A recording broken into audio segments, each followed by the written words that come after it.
Today on Outdoor Nevada, we return to the Pioneer Saloon. We spend time with the new guy, Nate. He's running the day-to-day and honoring the historic roots of the saloon. It's a new look at an old favorite. We'll also meet Brendan Gaughan, the retired NASCAR driver with a legendary Las Vegas family lineage. He's bringing a special kind of shine to the Pioneer.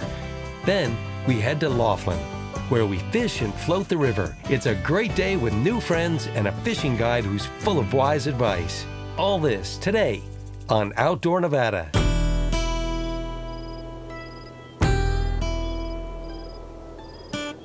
Nevada, it's an adventure waiting to happen, waiting for you. What do you say, you ready? Because I am.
You know, there is nothing like hitting the open road, seeing an old friend, and making a new one at the same time. Now, in this case, I'm back at the Pioneer Saloon in Goodsprings, Nevada, but there's a new sheriff in town.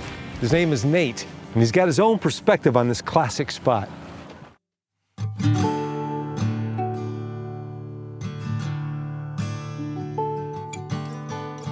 My name is Nate Kaup, here at the Pioneer Saloon, and I'm the new general manager. The first time I walked through here, I think we were about 12 years ago.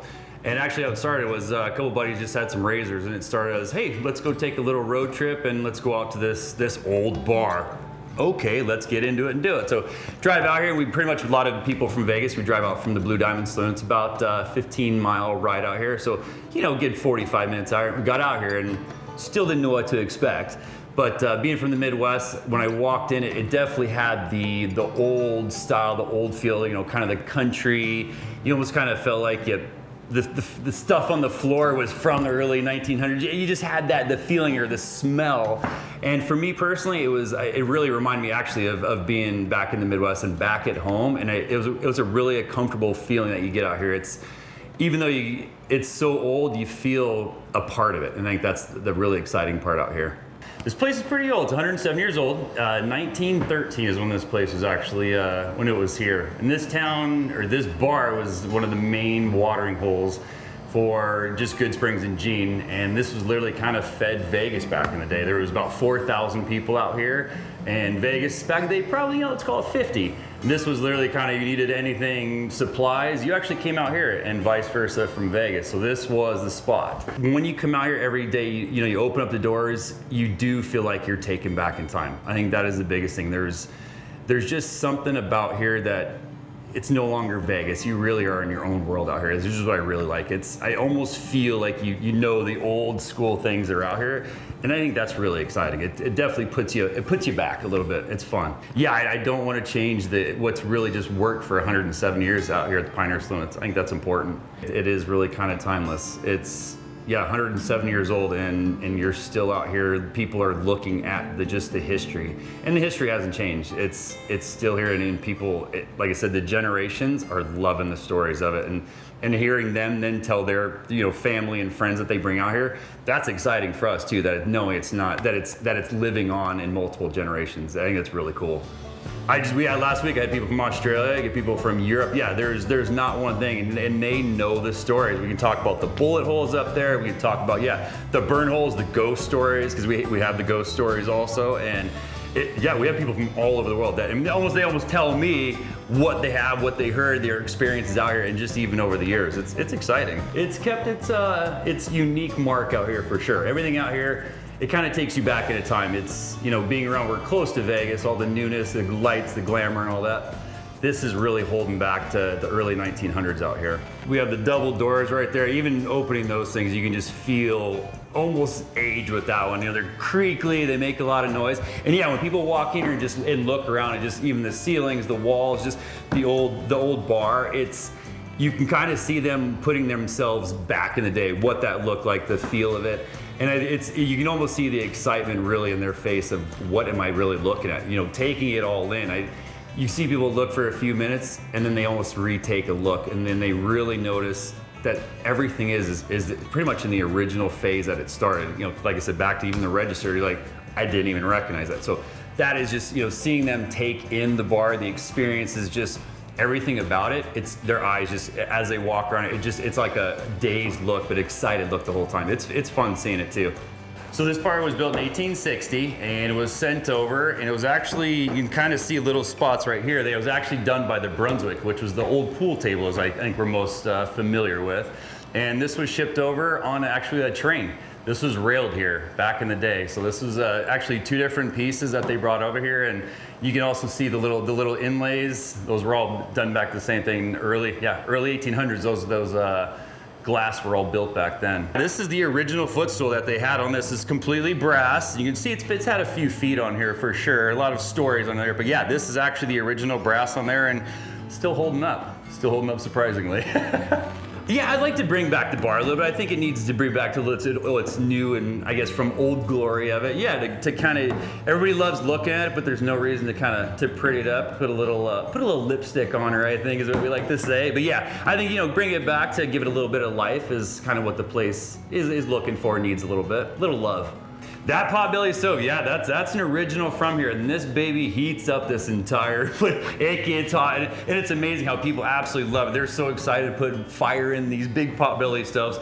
But then, yeah, you can see our cash register over there, and that was actually from also department stores. So you have your 4 drawers that they have, and if you look at that entire top part of it is all brass. I mean, everything was hand done, you know, things that were done really right back in the day. There are a lot of beautiful old pieces back here that we're, you know, trying to bring back to just its old glory, I guess, is really what we're trying to do.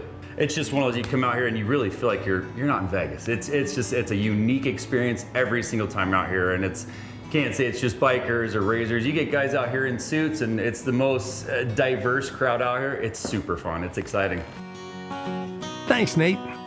You know, every time I come here, I meet a friendly face, and I also learn a little something new. This time around, not only did I meet Nate, I met Brendan Gaughan. I got to know him and a thing or two about the local Moonshine. Tell me about your NASCAR career. I mean, it's short. It wasn't as successful as I wanted it to be. But it was long. No, I raced NASCAR for over 20 plus years, won championships early on in my career, and I've had an amazing run. I mean, 23 years of the top 3 levels of NASCAR, and I had a brilliant time, met a lot of great friends, came out with a business idea from it. And, you know, I was lucky. I mean, I got to be a professional athlete for 20 years of my life and race cars for a living. Do you know how I've cleaned bathrooms in our casinos? I've worked in the hotel towers in our casinos. I didn't have a job the last 20 years. I just had fun. So how long have you been working with the Pioneer Saloon? We've been doing this with them for about 2 years now. They've been using our stuff to fill the barrels. And look, I grew up as an off-roader, like I was saying. I've been coming to the Pioneer for a long time. So for me, I didn't care if it was a moneymaker. I just thought it was cool that the CLS is in the barrel. I think it's awesome. Half of these guys, like I said, the 01, I'll pick on them because I know they're there. But a bunch of these guys, I know them. They know me. We grew up together. They're off-roaders. They come riding out here. They got their barrels.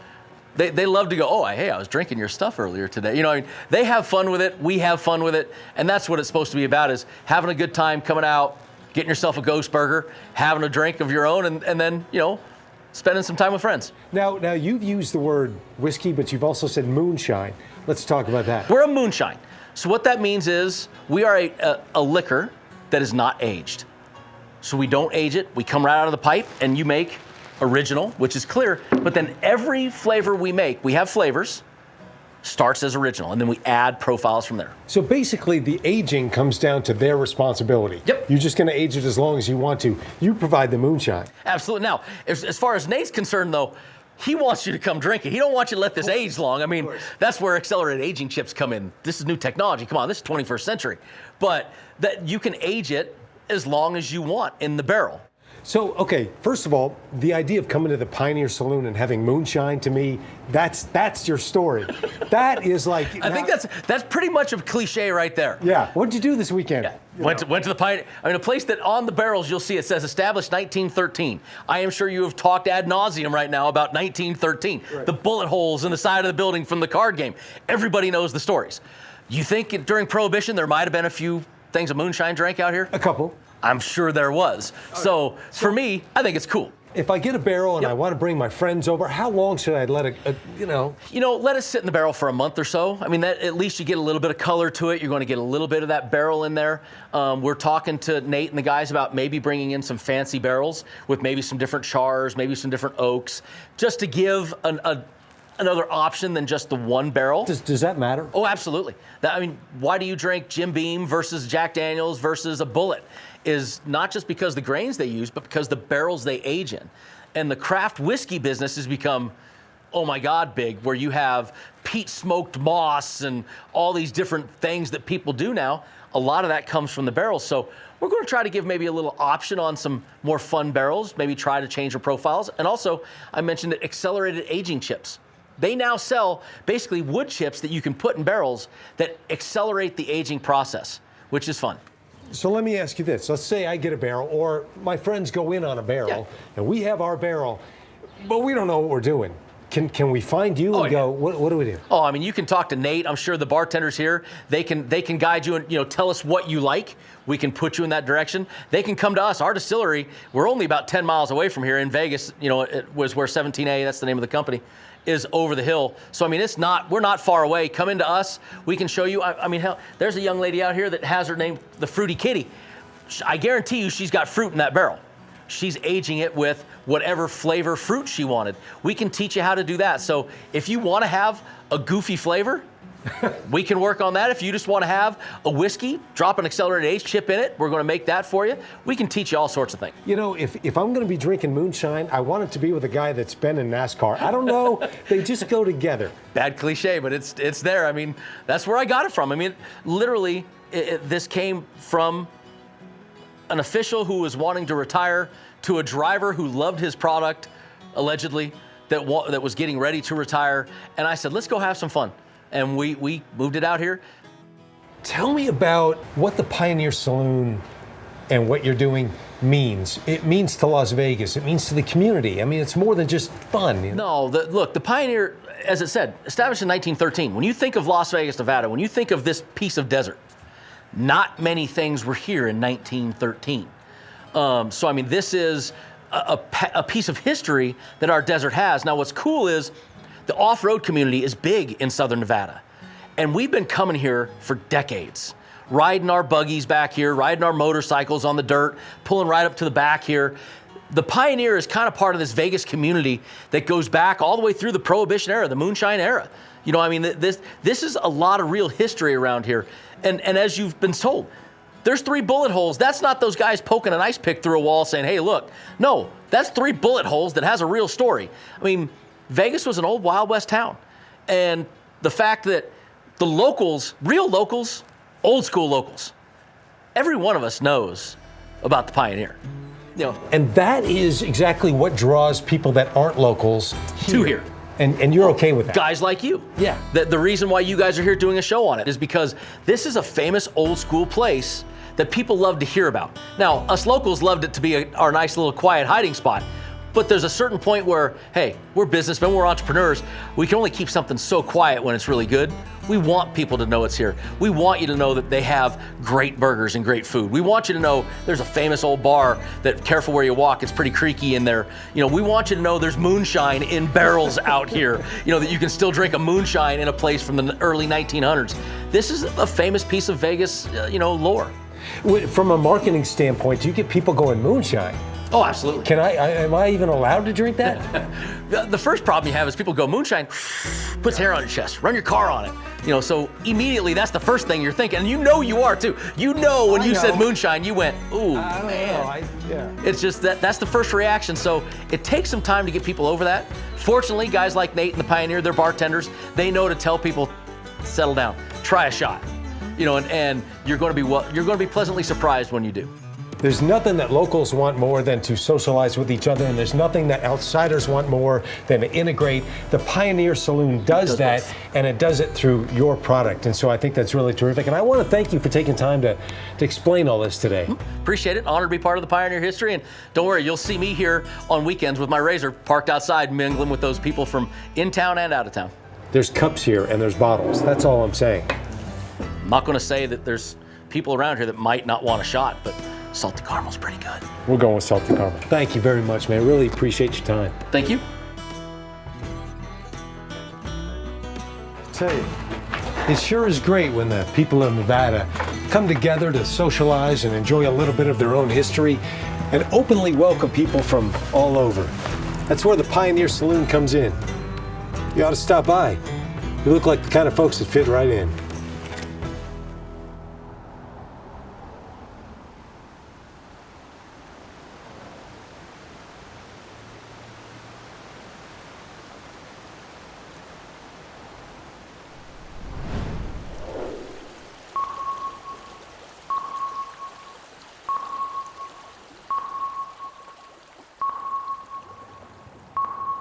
She's a beaut, isn't she?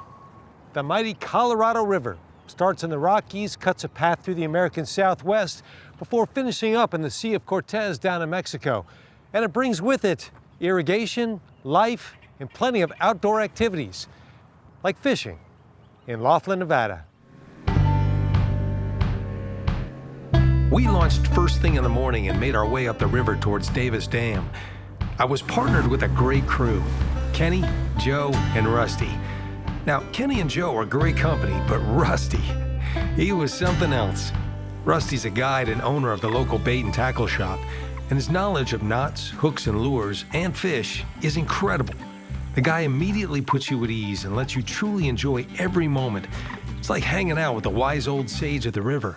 His love of the river and fishing is infectious. Are you a hook 'em and cook 'em or a catch and release type guy? I like to keep the fish that I catch, even like the small ones, right? An example, up above the lake, there's no limit under 20 inches, right? So you want to keep the smaller ones so the bigger ones will grow. A lot of people say, no, you keep the small, you throw the small ones back so they'll grow big. How do you eat them? How do you prepare them? Are you a good cook? I try to be. There is just, with the stripers, that's what a lot of people have never ate striped bass before, the stripers. It's a white fish, and you just can't do anything wrong with them. You can boil them, bake them, barbecue them, fish tacos. It's just, there's all kinds of great recipes for those things there. All right, so we're good to go? We're good to go. Let's catch a fish. Let's catch a fish. What's the biggest fish you ever caught? Me, I'm still in the 5 or 6 pound range. I haven't caught the larger one. What's the key to catching a fish? Yeah, fishing on the days when they're out there. It's like what we're doing right now. See, so you have the glide bait. Yeah. This usually produces a lot more fish, and mine's a topwater. And like with Kenny saying, certain times of the year you want to be with, the glide. Something goes down a little bit, and not so much as topwater. It's just when this one works, it's fun because it's all topwater action. Whereas that one, it's under the water. Right there, the fish is just going to swim off with the darn thing. And then you got a good fight going on. You're just putting pressure on me. You said mine catches more fish. You're just putting pressure. It does. It's more of it's actually going to catch more fish. What do you like about this, coming out here fishing? Just coming out fishing. Doesn't matter if you catch anything. It's just fun to kind of get away a little bit. Enjoy the water.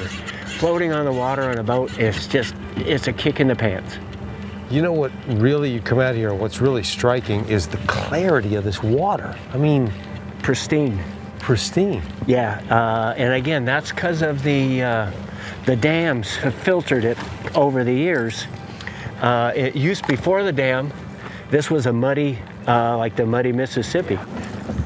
It didn't have the filtration system to it. Well, you would never know that now. No, So tell me about fishing-wise, the different personality between the fish that we're looking for today. Do I want to stay on the bottom? Do I want to stay on the top? They like it cold? What do they like? Yeah, that's going to vary a little bit on to which ones you're going after, but right now it seems to be a little bit on the deeper side because of the cold front that just come through, you know, and the winds and stuff. But that should trigger a reaction to where the fish should be. So I'm not sure if we're in the right spot right now for them. Apparently, so far, not. Well, I don't know. Like I said, Rusty, if we catch a fish, then the camera crew's going to want to see it. We got to stop what we're doing. I'm kind of having a good time here. Yeah, just trying, right? And that's what we did. We kept at it, floating up and down the river, trying different spots, looking for that hole that would offer us a fish. But it just wasn't happening. So Rusty suggested switching things up and changing out the lure. We'll change out this guy and we're going to try river to sea lure, another glide bait.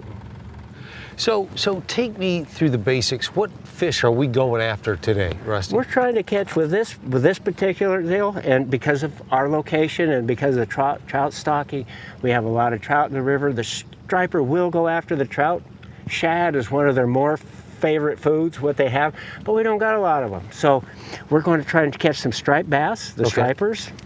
And then after a bit, we're going to go see if we can catch some trout too. So you don't use much live bait, or at least not today? We don't have any place that you can get live bait too much here. It's just the biggest thing for most people. Anchovies, frozen anchovies is what people mostly use. Now tell me about the attitude of the fish when it comes to the depth of the water and the temperature. How do you play that? As best you can. As best you can. As Kitty was pointing out earlier, this time of year they tend to go down a little bit after a cold front. So top water, which is what I was using earlier, is not as effective. You're trying to aggravate the crap out of the fish to bring them up. This time of year though, we do get a lot of our bigger fish come through here.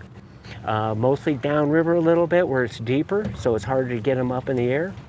So bigger meaning how big are the fish around here? What's an average catch? About 10 to 12 inches. How about that? We're getting a lot of little schoolies, they're called, or dinks, whatever you want to refer to them at. People are catching a lot of those, and they'll throw them back. They say, oh, I'm going to let it grow bigger. No, you keep it so the other fish will grow bigger. How about that? Okay. So everybody's got different theories on what size of fish to catch. 5 to 8 pound fish is a real typical size fish. When you start getting into the 10, 12 pound range, they're a little bit farther and few between. Tell me about the limits of catching fish out here. The trout are 5 trout is the limit on trout. You can catch 5 trout. 5 trout. Striped bass is still 10 below Davis Dam. It's 10 stripers, no size limit. Above Davis Dam, it's 20 inches, there's no limit, and over 20 inches, it's 20 fish. Okay, so tell me more about what we're going to be using, what your theory is about today. Today, this one here is a glide bait. What I was throwing before, this is a top water. You're trying to make this guy bounce up there and aggravate that. You can hear it. It's got a little rattle in there. With the one that you're having, and this one here is Kenny's. This is more of a jerk bait, and again, it's got a little rattle to him. So You get their attention. try to get them, aggravate them, get them to come up and visit it. And is it best to go along the bank? Yes, when you're fishing from a boat, you're casting to shore and bringing it back to you. When you're fishing from shore, you're throwing it out. If you're bait fishing, a lot of the fish are cruising the shallows looking for food. So they're not really, you got a better chance of catching them in close. So what if these don't work today? No, if they don't work, I'm still happy. Yeah. No, it just never know what's going to happen or not, right? Or if or maybe they're downriver in another hole. We didn't stop fishing. We floated around, made our way up and down the river. It was a great day. Everyone should take a day, get yourself a pole, a license, and spend some time on the river. And if you're lucky, you'll meet Rusty. Take home more than a fish. He'll take home a story and a smile.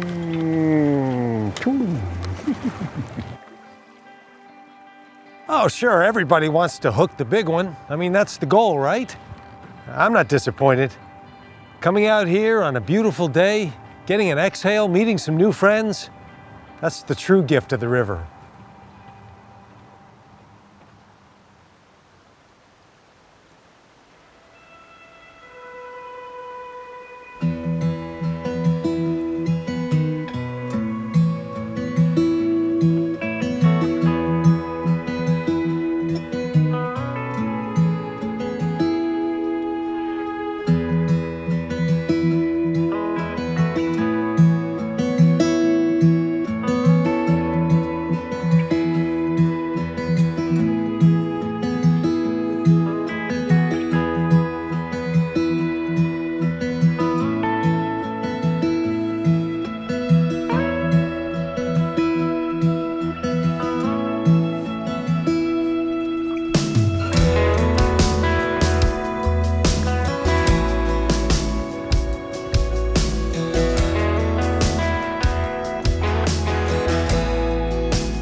Support for Outdoor Nevada comes from Jaguar Land Rover Las Vegas and Jaguar Land Rover Reno.